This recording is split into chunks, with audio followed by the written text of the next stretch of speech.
कानपुर में डीएम को लेकर सीएमओ के वायरल ऑडियो का विवाद अब गहराता जा रहा है। अब सीएमओ हरिदत्त नेगी ने सामने आकर अपना पक्ष रखा है। उन्होंने स्वीकार किया है कि डीएम ने उनको बैठक से बाहर जाने को कहा था।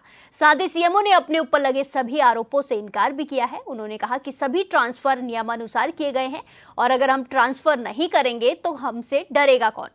वायरल ऑडियो के संबंध में कहा गया है कि ये मेरा नहीं है और मैंने कभी किसी के लिए कोई आपत्तिजनक बात नहीं कही है। दरअसल वायरल ऑडियो में व्यक्ति डीएम के लिए आपत्तिजनक बातें बोल रहा था। वहीं शनिवार को डीएम की अध्यक्षता में डैशबोर्ड की बैठक चल रही थी, जिसमें सीएमओ भी मौजूद थे। इस दौरान डीएम ने सीएमओ से वायरल ऑडियो की जांच करवाकर एफआईआर दर्ज कराने की बात कही।